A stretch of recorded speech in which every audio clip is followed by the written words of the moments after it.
भारत के इतिहास की बात करें तो यहाँ हमेशा से ही विदेशी आक्रमणकारियों ने आक्रमण किया है और भारत पर वर्षों तक शासन किया है। भारत लगभग 150 वर्षों तक अंग्रेजों का गुलाम रहा। अंग्रेजों से आज़ादी के लिए कई लड़ाइयाँ लड़ी गई, जिनमें न जाने कितने वीर सपूतों और वीरांगनाओं ने अपना बलिदान दिया है। इस वीडियो में आप भारत की 3 वीर रानियों के बारे में जानेंगे, जिन्होंने देश की आज़ादी के लिए अपना बलिदान दिया। रानी चेन्नम्मा कर्नाटक के कितूर की रानी थी। उनका जन्म 23 अक्टूबर 1778 को कर्नाटक के एक छोटे से गांव काकती में हुआ था। रानी चेन्नम्मा को तलवारबाजी, तीरंदाजी और घुड़सवारी करना पसंद था। उन्होंने कम उम्र में ही इनकी शिक्षा प्राप्त किया था।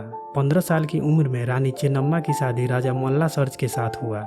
उनका एक बेटा हुआ रुद्र सर्ज। रानी चेन्नम्मा का जीवन अशांति से भरा रहा। 1816 में उनके पति मल्ला सर्ज का निधन हो गया। उसके कुछ वर्षों बाद उनके बेटे की भी मृत्यु हो गई। अंग्रेजों ने पूरे भारत पर अपना कब्जा करने के लिए एक नीति बनाई, हड़प नीति। इस नीति के अनुसार अगर किसी राज्य का राजा निसंतान मर जाता है तो उस राज्य को ब्रिटिश साम्राज्य में शामिल कर दिया जाएगा। अपने पति और बेटे की मौत के बाद रानी चेन्नम्मा ने कितूर राज्य को अंग्रेजों द्वारा हड़प लिए जाने से बचाने के लिए उन्होंने शिवलिंगप्पा को गोद लिया और उसे राज्य का उत्तराधिकारी बना दिया। ईस्ट इंडिया कंपनी ने शिवलिंगप्पा को उत्तराधिकारी पद से हटाने का आदेश दिया, लेकिन रानी चेन्नम्मा ने इस आदेश को स्वीकार नहीं किया।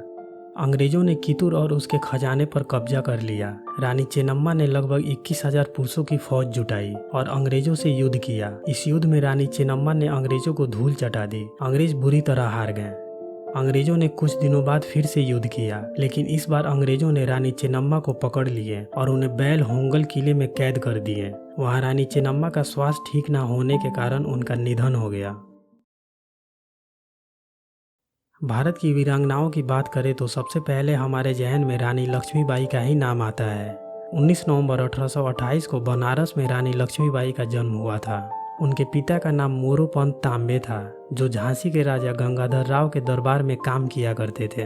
रानी लक्ष्मीबाई के बचपन का नाम मणिकर्णिका था और प्यार से उन्हें मनु कहा जाता था। उनका विवाह झांसी के राजा गंगाधर राव के साथ हुआ। जब वह झांसी की महारानी बनी तब उन्हें रानी लक्ष्मीबाई कहा गया। शादी के कुछ वर्षों बाद 1851 में उन्होंने एक बेटे को जन्म दिया, लेकिन कुछ महीनों बाद उनके बेटे की मृत्यु हो गई। बेटे की मौत के बाद रानी लक्ष्मीबाई और गंगाधर राव ने एक बेटे को गोद लिया, जिसका नाम दामोदर राव था। दामोदर राव को गोद लेने के कुछ समय बाद गंगाधर राव का स्वास्थ्य ठीक न होने के कारण उनकी मृत्यु हो गई। गंगाधर राव के मौत के बाद अंग्रेजों ने झांसी को ब्रिटिश राज में शामिल करने के लिए हड़प नीति अपनाई और झांसी पर आक्रमण कर दिया। करीब 14 दिनों तक अंग्रेजों से लड़ने के बाद लक्ष्मीबाई अपने बेटे दामोदर के साथ वहां से भागकर कालपी चली गई। उस समय कालपी पर राव साहब पेशवा का अधिकार था। जब अंग्रेजों को पता चला कि लक्ष्मीबाई कालपी में है तो उन्होंने कालपी पर आक्रमण कर उस पर अपना अधिकार कर लिया। रानी लक्ष्मीबाई ने तात्या टोपे और राव साहब पेशवा के साथ मिलकर ग्वालियर पर कब्जा करने की योजना बनाई। ग्वालियर का राजा सिंधे अंग्रेजों से मिला हुआ था, वह अंग्रेजों की मदद किया करता था। रानी लक्ष्मीबाई ने ग्वालियर पर हमला कर उसे जीत लिया। जब अंग्रेजों को यह बात पता चला तो अंग्रेजों ने ग्वालियर पर अपनी सेना के साथ आक्रमण कर दिए। इस युद्ध में रानी लक्ष्मीबाई घोड़े का लगाम दांतों से पकड़े अपने दोनों हाथों में तलवार लिए अंग्रेजों से लड़ी। युद्ध में लक्ष्मीबाई ने अंग्रेजों के पसीने छुड़ा दिए। लड़ते लड़ते जब लक्ष्मीबाई बुरी तरह घायल हो गई तो उन्होंने पास के नदी के किनारे चली गई, जहां उन्होंने अपनी आखिरी सांस ली और देश के लिए अपना बलिदान दिया। रानी लक्ष्मीबाई की आखिरी इच्छा थी कि मरने के बाद अंग्रेज उन्हें छू भी ना पाए। लक्ष्मीबाई के वफादार सेवकों ने वहां अंग्रेजों के आने से पहले उनका अंतिम संस्कार किया।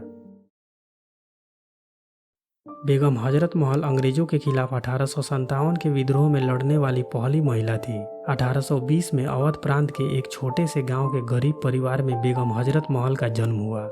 अवध के नवाब वजीद अली शाह ने जब हजरत महल को देखा तो उनकी सुंदरता पर मोहित हो गए और उनसे निकाह कर लिए। हजरत महल को एक बेटा हुआ जिसका नाम वीर जीस कादर था। 1856 में अंग्रेजों द्वारा नवाब वजीद अली शाह को कैद कर अवध पर कब्जा कर लिया गया। बेगम हजरत महल ने अपने राज्य को अंग्रेजों से मुक्त कराने के लिए 1857 के विद्रोह में अपने सेना समेत स्वतंत्रता संग्राम के नाना साहिब, राजा जयलाल और मान सिंह के साथ मिलकर ईस्ट इंडिया कंपनी के खिलाफ विद्रोह कर दिया। इस लड़ाई में बेगम हजरत महल ने अंग्रेजों के छक्के छोड़ा दिए। अंग्रेजों को पीछे हटना पड़ा। बेगम हजरत महल ने अवध पर अपना अधिकार कर लिया। इस हार के बाद अंग्रेजों ने और अधिक सेनाओं के साथ दोबारा हमला किए और अवध पर कब्जा कर लिए। बेगम हजरत महल को अपना महल छोड़ना पड़ा। वे अवध के जंगलों में छिपकर रहने लगी। वहां रहते हुए भी हजरत महल ने लोगों को एकजुट कर अंग्रेजों से लड़ा। अंग्रेजों द्वारा बेगम हजरत महल के साथियों को मारे जाने के बाद वे बिल्कुल अकेली पड़ गई। ना चाहते हुए भी उन्हें अवध छोड़कर नेपाल जाना पड़ा। नेपाल में ही 1879 में बेगम हजरत महल का निधन हो गया। वीडियो अच्छी लगी हो तो वीडियो को लाइक ज़रूर करें और ऐसे ही इंटरेस्टिंग वीडियो देखने के लिए चैनल को सब्सक्राइब ज़रूर कर लें।